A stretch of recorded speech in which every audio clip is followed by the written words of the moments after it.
Time to go on a journey, the customer journey. Yeah, I'll see myself out.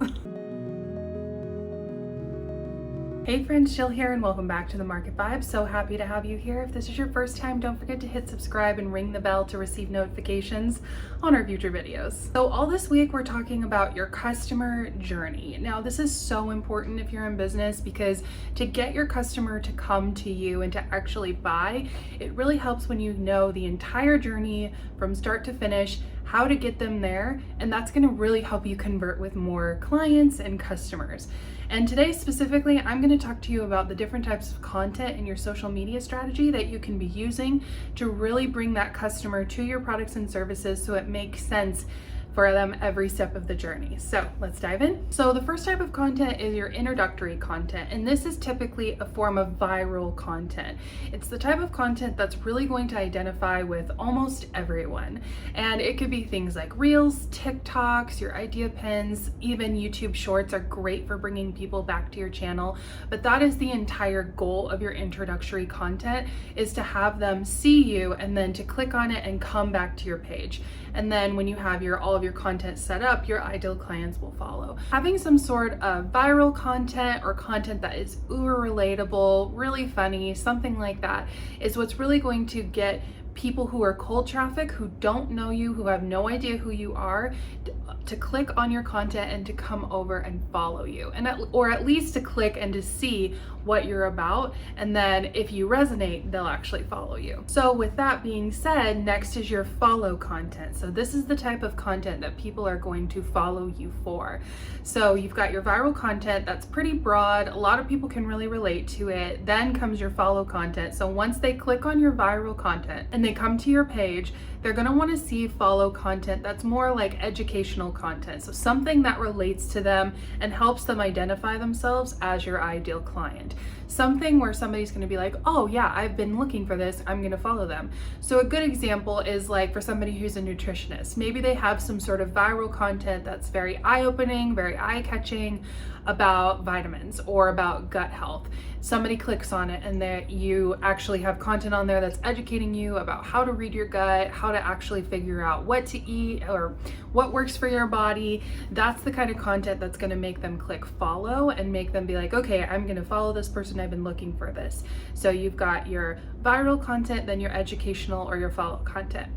Next is your nurturing content, and this is the type of content that's really building relationship. It's where you get vulnerable, you share your story, you share your customer stories or your clients' overcoming stories, how it's helped them, but it's really meant to nurture that relationship between them. And this takes time, like anything.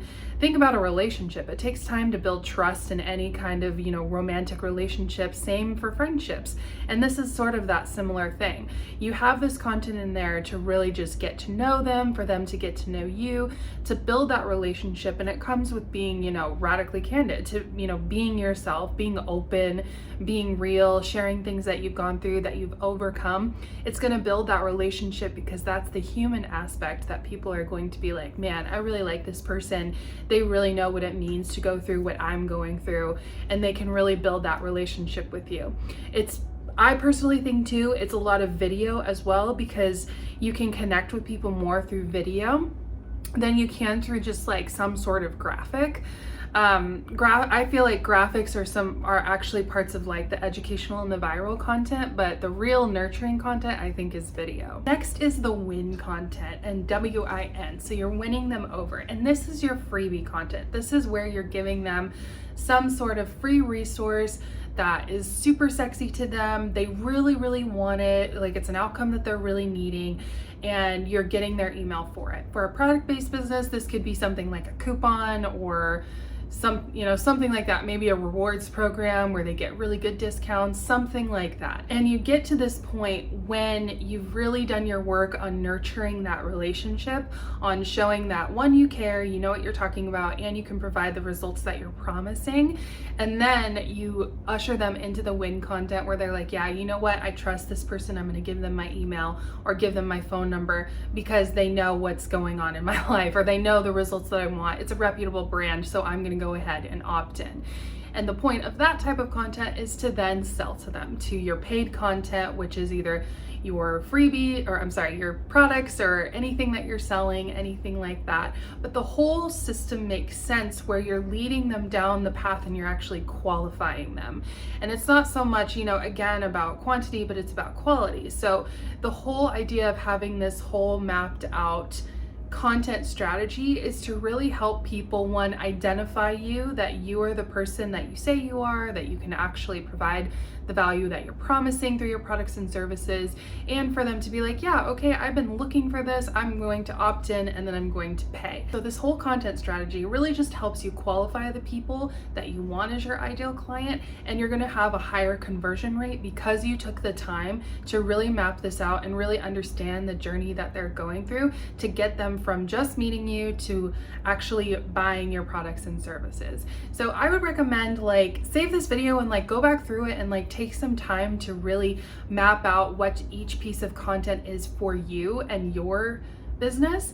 And you could be doing this on places like Instagram, TikTok, Pinterest, YouTube, wherever, but this is really going to help you figure out what you should be posting and who you should be posting for. So I hope you found this helpful. If you have any questions, feel free to drop them in the comment box below, or you can contact us on Instagram at Michael and Jill. But I hope you guys have a great day, and I'll see you next week. Bye, friends.